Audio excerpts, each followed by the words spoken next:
نحمده ونصلي على رسوله الكريم اما بعد فاعوذ بالله من الشيطان الرجيم بسم الله الرحمن الرحيم ان عدة الشهور عند الله 12 شهرا في كتاب الله يوم خلق السماوات والأرض منها أربعة حرم وقال النبي صلى الله عليه وسلم من صام رمضان ثم أتبعه 6 من شوال كان كصيام الدهر صدق الله وصدق رسوله النبي الكريم ونحن على ذلك لمن الشاهدين والشاكرين والحمد لله رب العالمين. سب درود شریف پڑھیں.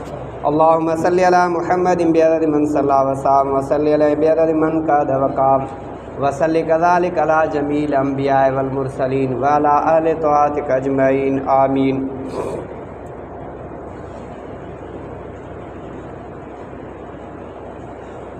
اللہ تبارک و تعالیٰ کے کلام مجید سورۃ توبہ آیت کا ایک حصہ اور رسول اللہ صلی اللہ علیہ وسلم کا فرمان عالی شان پڑھا ہے. دعا ہے کہ اللہ تبارک و تعالیٰ صحیح اور درست بیان کرنے کی توفیق عطا فرمائے. سننے اور سنانے کے بعد اللہ پاک ہمیں عمل کی توفیق عطا فرمائے. اللہ کے ہاں مہینوں کا جو تعداد اور شمار ہے وہ 12 ہے. جس دن سے زمین آسمان پیدا کیے گئے ان میں مہینوں کا تعداد 12 ہے اور ان میں جو 4 ہیں وہ اشہر حرم کہلاتے ہیں، احترام والے مہینے. یہ دین ہے قیم سیدھا. رسول اللہ صلی اللہ علیہ وسلم نے فرمایا کہ جس نے روزے رکھے رمضان کے، پھر اس کے پیچھے رکھے شوال کے 6، کان کا صیام الدہر، جیسے اس نے پورا زمانہ پورا سال روزے رکھے.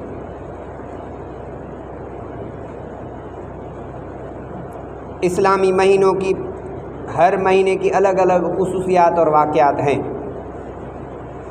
یہ جو شوال کا مہینہ ہے اس کی بھی 4 خصوصیات ہیں تو بہت لیکن مختصر. پہلی کہ پہلا دن شوال کا عید الفطر ہے، مسلمانوں کی خوشی کا دن ہے، پہلی خصوصیت یہ.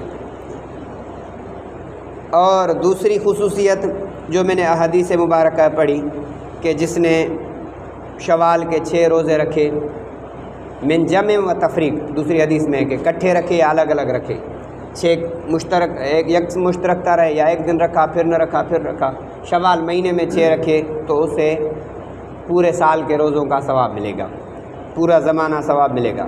یہ بھی خصوصیت شوال کے ساتھ ہے، دوسری کے ساتھ نہیں. تیسرا، جب ابتدائے اسلام میں حج کی ابتدا ہوتی تھی تو لوگ گھروں سے احرام باندھ کر نکلتے تھے شوال کے مہینے میں، پھر وہ آ کر چلتے تھے. تو اب علماء نے لکھا ہے کہ یہ شوال مہینہ بھی اشہر حرم میں داخل ہے، احترام والے مہینوں میں داخل ہے. یہ بھی خصوصیت شوال مکرم کو ہے اور کسی کو نہیں. چوتھی، زمانے جاہلیت میں عربوں میں یہ تصور تھا کہ بھئی شوال میں شادی وغیرہ نہیں کرتے تھے، اس کی بھی ختم ہوئی، رد ہوئی. رسول اللہ صلی اللہ علیہ وسلم کی شوال میں 4 شادیاں. حضرت عائشہ صدیقہ رضی اللہ تعالیٰ عنہ فرماتی ہے، حدیث بھی ہے، زوجنی رسول اللہ صلی اللہ علیہ وسلم فی شوال، رسول اللہ صلی اللہ علیہ وسلم نے مجھ سے شوال المکرم کے مہینے میں نکاح کیا. اور حضرت عائشہ کے ساتھ ساتھ شوال مہینے میں حضور صلی اللہ علیہ وسلم نے حضرت سودا رضی اللہ تعالیٰ عنہا، حضرت زینب بنت خزیمہ رضی اللہ عنہا، حضرت ام سلمہ سے بھی شوال مہینے میں نکاح کیا. تو یہ رسومات جاہلیہ کا رد ہوا. یہ بھی خصوصیت شوال المکرم میں ہوا ہے. اور ایک مرتبہ رسول اللہ صلی اللہ علیہ وسلم نے رمضان مبارک میں اعتکاف نہیں کیا تھا تو اس کی قضا بھی شوال میں کی. تو رمضان کے رہے ہوئے اعتکاف کی قضا شوال کے ساتھ خاص ہے. یہ بھی رسول اللہ صلی اللہ علیہ وسلم کے طرف سے ایک اچھا عمل ہے جو شوال المکرم مہینے کو نصیب ہوا. اور زکوٰۃ کے باقاعدہ وصولی کا جو حکم تھا وہ بھی شوال المکرم میں ہوا تھا. باضابطہ طور جو نظام ہوا۔ اسی طرح طائف کا سفر حضور صلی اللہ علیہ وسلم کا شوال کے مہینے میں ہوا، غزوہ احد شوال میں ہوئی، فرشتوں کا زمین پر صحابہ اکرام کی مدد اور نصرت کے لیے آنا بھی شوال المکرم میں ہوا۔ اسی شوال کے مہینے میں شہادتیں بھی ہوئی۔ جلیل القدر صحابی حضرت عبداللہ بن زبیر رضی اللہ تعالیٰ عنہ کی شہادت شوال میں ہوئی۔ غسیل الملائکہ حضرت حنظلہ رضی اللہ تعالیٰ عنہ جیسے عظیم شخصیات، اور سید الشہداء حضرت حمزہ رضی اللہ تعالیٰ عنہ، سید الشہداء نے حضور صلی اللہ علیہ وسلم کے چچے حضرت حمزہ رضی اللہ تعالیٰ عنہ کی شہادت بھی شوال المکرم کے مہینے میں ہوئی۔ غزوہ طائف، غزوہ حنین، یہ بھی شوال مہینے میں آئے۔ اور کچھ سرایا وہ جنگیں ہوتی ہیں جس میں رسول اللہ صلی اللہ علیہ وسلم اپنی طرف سے کسی صحابی کو سپہ سالار کمانڈر بنا کر بھیجے، خود شریک نہ ہوں، جس میں خود شریکوں سے غزوہ کہا جائے گا، جس میں رسول اللہ صلی اللہ علیہ وسلم کسی کو اپنی طرف سے نمائندہ بنا کر جانشین بنا کر بھیجے، اس جنگ کو جنگ سریہ کہے گا، جس کا جمع سرایا ہے۔ تو کافی سرایا بھی شوال مہینے میں مقرر ہوئیں جو رسول اللہ صلی اللہ علیہ وسلم نے اپنی طرف سے بھیجے۔ بہت سارے بزرگان دین کی ولادت بھی شوال مہینے میں ہوئی۔ حضرت شاہ ولی اللہ محدث دہلوی رحمۃ اللہ علیہ،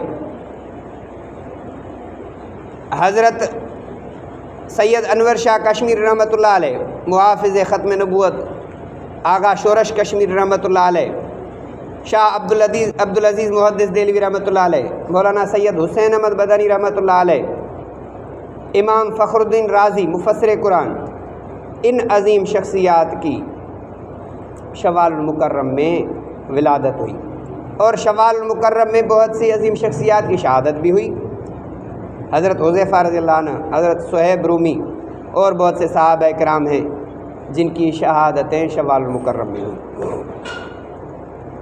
اور وفات میں امام ابو داؤد کی، امام احمد رضا خان بریلوی کی، ان کی وفات بھی شوال المکرم میں ہوئی۔ اب شوال المکرم کے مہینے میں رمضان میں ہم نے عبادت کی، اس کا یہ مطلب نہیں کہ ہم نے عبادت کی اب اس کو چھوڑ دیں، نہیں، عبادت کی ایک تیاری ہوئی 30 دن کی، اب اس عبادت کو سنبھال کر آگے چلانا ہے، بقیہ مہینوں تک اس کی سنبھال کرنی ہے۔ ایسے نہیں کہ رمضان گیا اب مساجد خالی، اب جماعت سے فارغ ہو گئے، یہ نہیں، یہ 30 دن کی تیاری ہوئی کہ آگے چل کر ایسی ہم محنت کر رہے ہیں کہ آئندہ بھی یہ کریں گے، دین کی خدمت کریں گے۔ ایک ہوتی ہے ضرورت زندگی، دوسرا مقصد زندگی۔ ضرورت زندگی کھانے پینے کے لیے کوشش کرنا، محنت مزدوری کرنا، گھر کے کاموں کاج، یہ ضرورت زندگی، یہ بھی کرنی ہے۔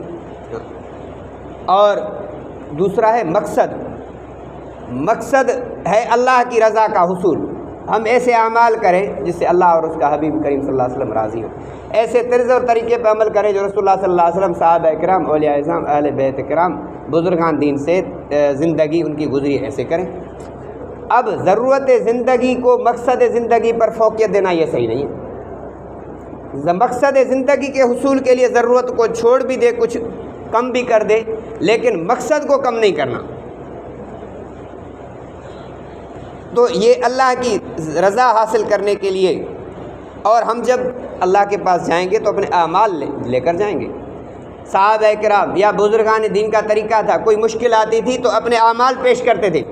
جیسے ایک حدیث میں واقعہ ہے، لمبی حدیث ہے، میں مختصر بیان کرتا ہوں کہ 3 شخص جب گئے تو ایک غار میں جا کے پناہ لی، غار کے منہ پر بڑی چٹان آ گئی، پتھر آ گیا۔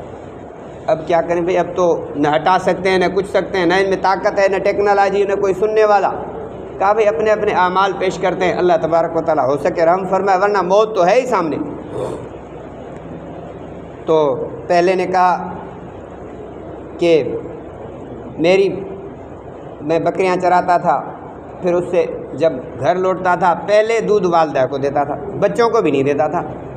جب بچے چاہے کتنا بھی کہیں، ایک مرتبہ کیا کہ والدہ سو گئی، میں دودھ لے کر کھڑا ہو گیا، ساری رات گزر گئی، کسی کو نہیں دیا۔ اللہ یہ تیری رضا کے لیے کیا، اگر یہ تیرے پاس عمل قبول ہے تو یہ چٹان ہٹا دے۔ تھوڑی سی چٹان ہٹ گئی۔ دوسرے نے کہا کہ میرے پاس کسی ساتھی کے پیسے تھے، وہ غصہ ہو کر چلے گئے، کافی زمانے کے بعد آئے، میں نے اس کے پیسوں سے بکری لی، پھر بکریوں سے بکری بڑھتی گئی، ریوڑ بن گیا، وہ کافی زمانے کے بعد آئے، بھائی میرے تیرے پاس پیسے تھے، یا بعض میں آتا ہے کہ امانت تھی وہ مجھے دے دو، تو میں نے کہا یہ ریوڑ تیرا ہے۔ اب پورا ریوڑ کا یار مجھ سے مذاق کیوں کرتا ہے، اتنے میرے پیسے تو تھے نہیں، یہ تھوڑے سے پیسے تھے، یہ کہتے پوری بکریوں کا یہ لے جاؤ پورو دھڑ کھڑی ہو جائے، یہ کیسا مذاق ہے؟ کہا مذاق نہیں ہے، حقیقت ہے، تیرے پیسے سے میں نے بکری لی، پھر بڑھتی گئی تو نے دیر کیا، اللہ یہ میں نے تیری رضا کے لیے کیا، اس مزدور کی مزدوری کی سنبھال کی، اگر یہ تجھے قبول ہے تو چٹان ہٹا دے۔ تھوڑی اور ہٹ گئی۔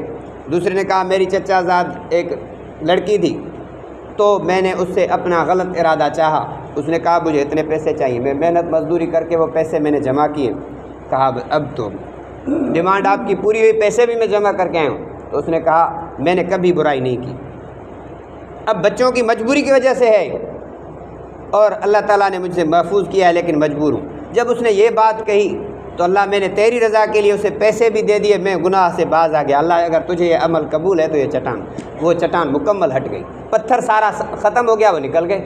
اعمال پیش کرتے تھے، ہمیں کیا ہے بھائی فلاں مولوی صاحب کے پاس جاؤ، پیر کے پاس جاؤ، کسی تعویذ لو، کسی کے دم درود کراؤ، کوئی پھینا، یہ چیزیں لگاؤ، یہ پہلے نہیں تھے، یہ اب ہمارے ہندوستان اور پاکستان میں یہ طریقہ کار ہے، دوسری جگہ یہ بھی نہیں ہے، تو یہ اللہ سے مانگتے تھے۔ اب ہمارے اعمال کیا ہیں؟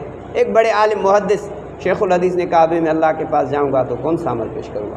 تو شاگردوں نے کہا حضرت آپ کے تو اعمال کے ہم کیا کہیں، درس حدیث دے رہے ہیں، ایسا عمل جو اللہ کو چاہیے، مانا اتنی بڑی دین کی خدمت کرنے کے بعد بھی کہتے ہیں کہ ہم نے کچھ نہیں کیا، ہم تو کچھ کر بھی نہیں رہے۔ تو اسی لیے بھائی وہ اللہ کے پاس ہم اعمال لے کر، اعمال کا واسطہ دے کر اپنی مصیبتیں ٹلواتے تھے، یہ طریقہ تھا اہل اللہ کا، صحابہ کا، بزرگان دین کا، ہمارا تو کچھ بھی نہیں رہا، ہم نے تو کھایا پیا بس ایسے ہی زندگی اپنی کو ختم کر دیا۔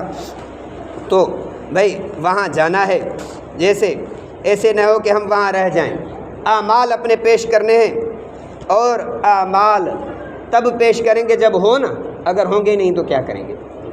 اسی لیے اس شوال المکرم کے مہینے کی فضیلتیں تو اور بھی ہیں، جیسے ہم نے رمضان المبارک میں اللہ نے توفیق دی، اب آئندہ بھی اس کے لیے بھی ہم کوشش کریں کہ رمضان کے ساتھ شوال المکرم کے مہینے میں بزرگوں کا عمل ہے جو تازی عبادت کی ہے، ایک ٹریننگ ہوئی، ایک تیاری ہوئی، اب اس کو برقرار رکھنا ہے، توڑنا نہیں، یہ نہیں کہ پھر آئندہ رمضان آئے گا پھر دیکھیں گے، یہ نہیں کام کرنا، اس کو مسلسل رکھنا ہے۔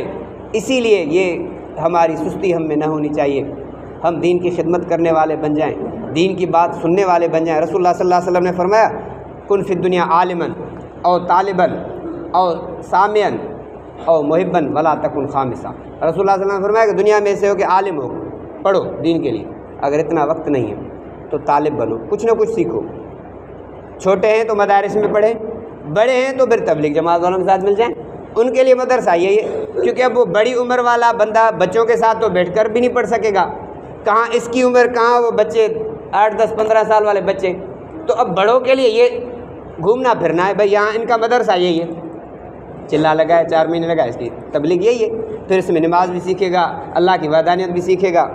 ہاں عالم نہیں بن سکتا تو طالب بنے، طالب کے لیے کہ بھائی تھوڑا بہت جتنا سیکھ سکا یہ سیکھے، اگر یہ بھی نہیں، اتنا اسے مصروفیت ہے کہ یہ بھی نہیں کر سکتا، طالب بھی نہیں بن سکتا، تو سامعین سننے والا، بھائی دین کی بات ہوگی نماز کے بعد اعلان کچھ دیر بیٹھ جائے، دوستوں یاروں کے ساتھ ہم پورا گھنٹہ بیٹھ جاتے ہیں، یہاں بیٹھنے کے لیے ہمیں ٹائم ہی نہیں، یہاں ہمارا خیال ہی نہیں، وہاں مکمل بیٹھ جاتے ہیں، اگر سننے کی بھی فرصت نہیں، منا اتنا دنیا میں مصروف ہے، اس کی زندگی ہے، تو فرمایا محبن، محبت کرنے والے، بھائی اچھے ہیں،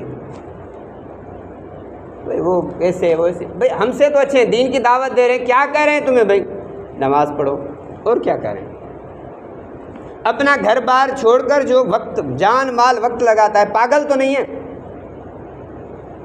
ذہن سے خالی تو نہیں، بھائی بسترا بھی اپنا، کھانا بھی اپنا، جو آئے ہم سے مانگتا بھی نہیں، کسی سے بھی نہیں مانگتا، کوئی ضیافت کرے، کوئی مہمان نوازی کرے اپنے طرف سے، وہ اس کی اکرام ہے، وہ بھی اسی لیے کہ اس کے بھائی دل کے لیے رکھنے کے لیے، یہ بھائی ٹھیک ہے اس کی دعوت قبول کرو، اسلام میں بھی رسول اللہ صلی اللہ علیہ وسلم نے فرمایا دعوت کسی کی کو رد نہ کرو، دعوت قبول کرو، کوشش کرو، اپنا کھانا، اپنی جان، اپنا وقت، پھر بھی کہتے ہیں بھائی یہ پتہ نہیں کیا ہے، وہ ہے، محبت تو کرے کم از کم، ولا تکن خامسہ، رسول اللہ صلی اللہ علیہ وسلم نے فرمایا 5ویں درجے میں نہ ہو، عالم نہیں بن سکتے، طالب نہیں بن سکتے، سننے والے نہیں بن سکتے، تو محبت کرنے والے بنو۔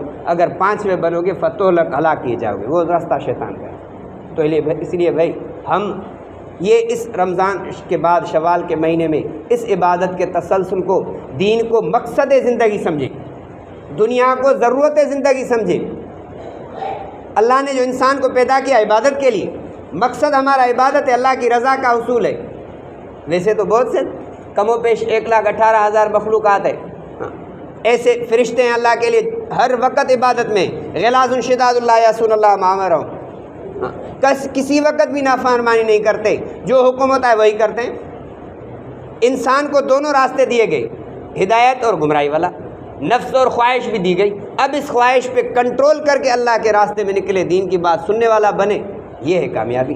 تو اسی لیے بھائی اسی پر بھی ہم توجہ دیں، کچھ نہ کچھ وقت دنیا میں سے نکال کر اللہ کے لیے، نماز کے لیے بھی تھوڑا پہلے آئیں۔ سب سے آخر میں آیا، سب سے پہلے گیا۔ ویسے تو ہم گپ شپ اور دوستی یاری میں رشتہ دار ہیں، ہم سب کا حال یہی ہے، گھنٹے گھنٹے گزر جاتے ہیں، راتوں راتیں گزر جاتی ہیں اور پرواہ نہیں ہوتی، کوئی خیال ہی نہیں ہوتا تو ہم کیا کرتے ہیں۔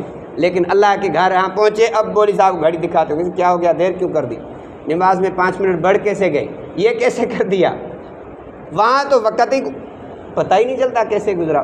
ان چیزوں میں اللہ کے گھر میں جتنا شخص بیٹھے، دین کی بات میں فکر میں بیٹھے، دنیا وما فیہا سے بہتر ہے، دنیا اور جو کچھ اس میں ہے، وما فیہا کا ترجمہ جو کچھ اس میں ہے ان سب چیزوں سے بہتر یہی ہے۔ تو اسی لیے ہم یہ بھی کوشش کریں اور دنیا کو ضرورت کے تحت کمائیں، نصیب جو ہوگا وہ ہمیں ملے گا، نصیب سے زیادہ کچھ بھی نہیں کر سکتے۔ ایک شخص کے نصیب میں جو ہے رزق لکھا گیا ہے، اگر جیسے ایک ٹانکی ہے، اس پانی کی ٹانکی میں 200 گیلن پانی ہے، آپ ایک ٹوٹی لگاؤ گے پھر بھی 200 گیلن پانی نکلے گا۔ اگر 10 ٹوٹیاں لگاؤ پانی وہی 200، جو اسٹاک ہے وہی نکلے گا، جو ہمارے مقدر میں رزق ہے نا وہی ملے گا۔ اب ایک دکان کھولو وہی ملے گا، 10 دکان کھولو رزق وہی ملنا ہے۔ ایسے نہیں کہ 10 دکان سے آپ کو زیادہ ملے گا، وہاں سے جو مقرر ہے نا رزق وہی ملے گا۔ اب رزق دینے والا وہی ہے، کم زیادہ کرنے والا بھی وہی ہے، اب اس کے طرف آنے کا ہمیں خیال ہی نہیں۔ بیماری ختم کرنے والا وہی ہے، بیماری دینے والا بھی وہی ہے، امیری غریبی دینے والا بھی وہی ہے، اس کے طرف جانا نہیں ہے۔ پہلے ہی ڈاکٹر کے پاس جانا، علاج بھی سنت ہے، اللہ سے تو مانگے اللہ اس گولی میں تو شفا دے، یہ گولی ٹیبلٹ انجیکشن اللہ سے پوچھتے ہیں اسے شفا دوں یا بیماری دوں۔ یہ کھانا بھلے کتنا بلا لذیذ اور طاقتور گوشت ہو، باکرے شاکرے ہوں، وہ کھانا بھی اللہ سے پوچھتا ہے کہ اسے شفا دوں یا بیماری دوں۔ یہ تھوڑی ہے کہ اس کھانے میں طاقت ہے، طاقت اللہ کے امر سے ہے۔ تو امید ہے کہ ہم سب اس پر عمل کرنے والے بن جائیں گے اور اس دین کے فکر والے بن جائیں شوال المکرم کے مہینے میں، اور جیسے رمضان میں عبادات اللہ نے نصیب کی، آئندہ اس کو تسلسل برقرار رکھیں گے۔ وآخر دعوانا ان الحمد للہ رب العالمین۔